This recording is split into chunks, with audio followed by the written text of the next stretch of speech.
प्राचीन ग्रंथ कहते हैं कि हम सब इस विशाल जीवन सागर में सीपियाँ की तरह तैर रहे हैं। यद्यपि सब समान चेतना से जन्मे हैं, लेकिन कोई भी दो जीवन एक जैसे नहीं हैं।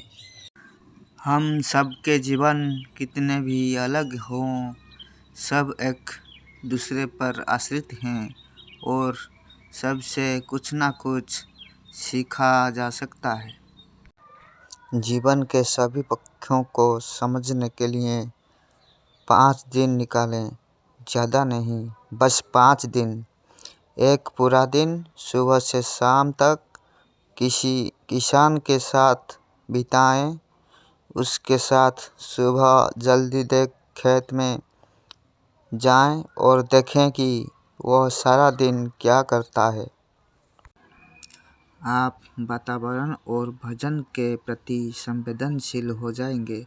विश्व में भोजन का 1/3 हिस्सा बर्बाद किया जाता है और फेंक दिया जाता है। किसान के साथ पूरा दिन व्यतीत करने से आपको पता चलेगा कि भोजन उत्पन्न करने के लिए कितनी अधिक मेहनत और कितने संसाधनों का प्रयोग होता है। तब आप भोजन फेंकने से पहले 2 बार अवश्य एक दिन जेल में बिताएं, परंतु बिना कोई अपराध किए। आपको अनुभव होगा कि जिन लोगों के ऊपर अपराधी का तमगा लगाकर जेल में डाल दिया गया है, वे परिस्थितिवश या अज्ञानतावश वहां पहुंचे हैं। जब क्रोध व्यक्ति को जकड़ लेता है तो उसका अपने पर कोई नियंत्रण नहीं रहता।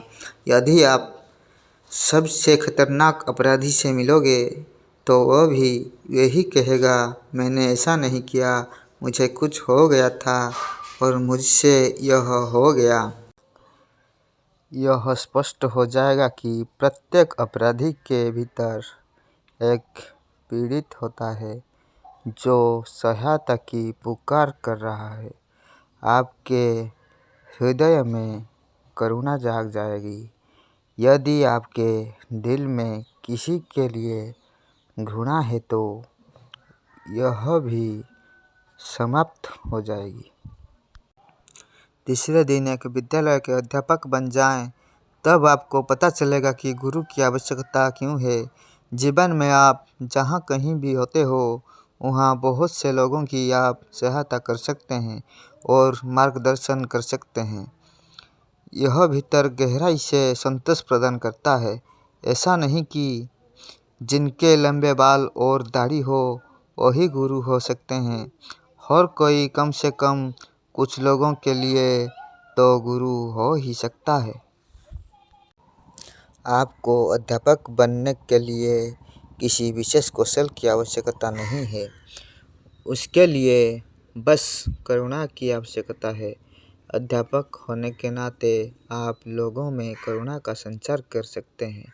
मुझे कुछ नहीं चाहिए, बस मेरे छात्र उन्नति करें, ऐसा निस्वार्थ प्रेम आपके जीवन में आ जाएगा। चौथा दिन किसी मानसिक चिकित्सा संस्थान में बिताएं। पागल खाने में आपको कोई भी कुछ कहे, आपको कोई भी नाम लेकर बुलाए, आप उसका बुरा नहीं मानोगे। एक दिन जब आप ऐसी जगह पर व्यतीत करोगे जहां आपको कोई भी कुछ भी कहे, तब आपके अंदर यह हिम्मत आ जाएगी कि आप बिना उत्तेजित हुए किसी भी प्रकार की आलोचना सह लेंगे। न केवल बिना उत्तेजित हुए किसी भी प्रकार की आलोचना सह लेंगे, बल्कि जो लोग आपकी आलोचना कर रहे हैं उनके प्रति आपके मन में सहानुभूति भर जाएगी। हम छोटी छोटी बातों पर उत्तेजित हो जाते हैं। वह मेरे बारे में क्या सोचेगा, हम यह सब सोचकर हिल जाते हैं और एकदम अपनी प्रतिक्रिया दे बैठते हैं। आपके अंदर आलोचना करने और आलोचना सहने दोनों की शक्ति होनी चाहिए। यदि हम अपने बच्चों को यह सिखाएंगे तब वह समाज के मजबूत और स्थिर सदस्य बन पाएंगे। एक दिन किसी कब्रिस्तान या शमशान में बिताएं। आपको इसी जीवन के अस्तित्व का बहुत निकट से और बहुत गहरा अनुभव होगा। आपकी जो भी शिकायतें हैं सब समाप्त हो जाएगी। यह अनुभव कि मृत्यु किसी भी समय आ सकती है आपके जीवन का परिप्रेक्ष्य हमेशा के लिए बदल देगा। केवल औपचारिक शिक्षा ही काफ़ी नहीं है, पूर्ण शिक्षा के लिए जीवन के विभिन्न पक्षों को जानना आवश्यक है। जब हम जीवन के विभिन्न पक्षों को गौर से देखते हैं तो यह हमें केंद्रित और स्वयं में स्थिर बना देता है।